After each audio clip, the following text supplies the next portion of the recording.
started we had our first session November 8th of 2014. Originally it started, Chris called me up, my boyfriend, and he said, hey, I've got my brother in the car, do you guys wanna, or do you wanna come with us to go have a Nerf battle at the park?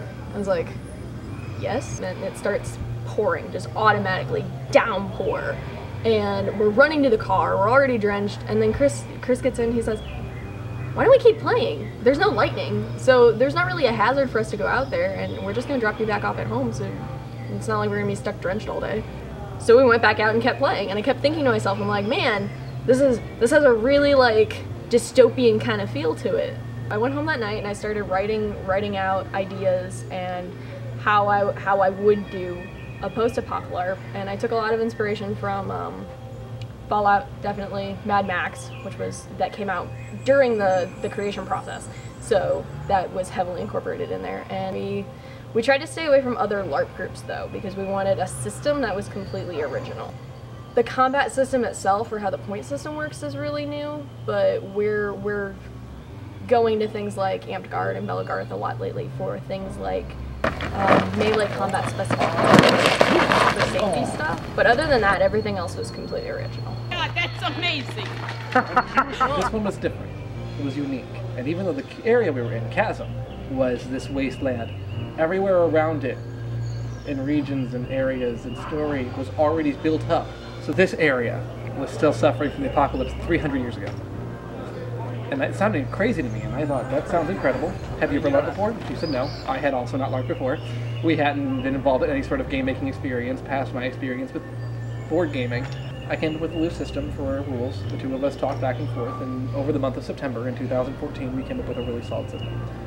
By solid, I mean not solid at all. The rules were very loose, and while it was a very fun game, it was very underdeveloped. Damn! Watch out, shoot the leg! Sorry. It's about half and half roleplay and like fighting, but we try and get it away from being like HVZ is all about like fighting zombies, but we try and put more roleplay into it so that you have a greater aspect on like you want all the kids who just want to come and roleplay also come and play the game. So we do our best to make sure that like all of the NPCs and stuff in the game are doing both at the same time. When we started way back when, we had 6-hour games, and a lot of our players and a lot of the mods in particular thought that we didn't have a lot to do besides just run around fighting each other, and we wanted our game to be more than just running around hitting each other with Nerf weapons or shooting each other with Nerf blasters. So we started to think of HVZ, and HVZ is story and mission based. Most every player in Fall of Man is new to the game. You don't have to have any LARPing experience before. It's not a really exclusive thing with like a 300-page rule book. Fall of Man is simplified. And even though we may have like feats and poisons and all that kind of stuff, it's very straightforward, and the rule book builds off of itself very well. And it's just... And if you're into gaming, this is probably easier than any game of D&D you'll ever play. I'm not a people person. I'm not a large crowd kind of person, so it's baffling for me to say I enjoy this large crowd. But I enjoy this large crowd. These people are great. The combat is great. The RP is awesome. And just, I don't know, the experience, the creativity that you get to see on a daily basis. Every time we get a new influx of like people, I see these new characters, these new themes, and these new like these guilds and factions that pop up, and I was like, wow, I would have never thought of that. People who don't always like have a lot of friends, or like they don't really know how to interact with other people, like for them to come out and then they get to make friends, and then they get to be themselves, and they get to, you know, express themselves in a way that they probably haven't been able to before. And it broadens everyone's horizons, and you get to meet new people, and you get to meet these people who are fantastic and just kind of been brushed off by society up until then.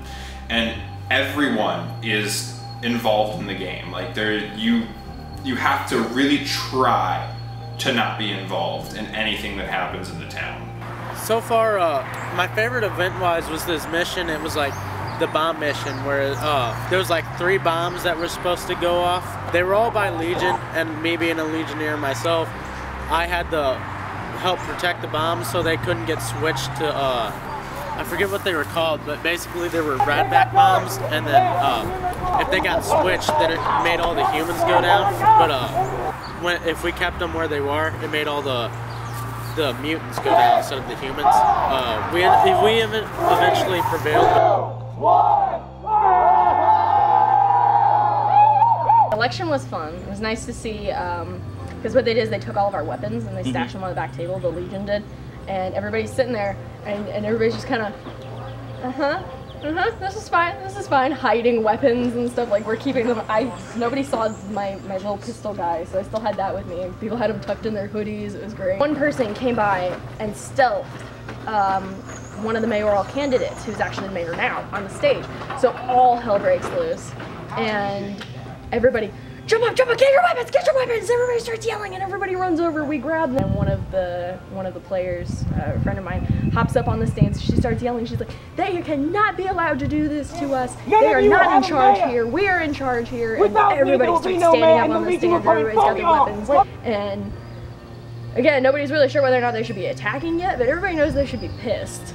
This game is 100% free. And this game is so prominent, there are over 25 people who drive 2.5 hours every 3 weeks to come and play. And not only is it the most flattering thing about this game to me, but it's a real testament about how immersive of an experience it is. I commit so much of my time, so much of my life to this game because it's honestly my greatest achievement and my favorite thing that I have ever done in my life.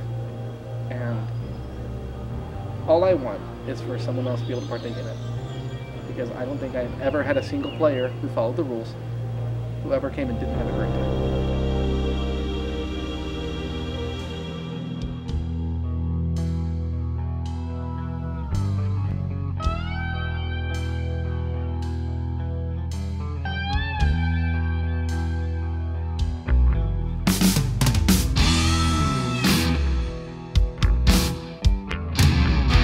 I'm once again a bat! Fly! Whoa. Hey, what are you gonna do about that?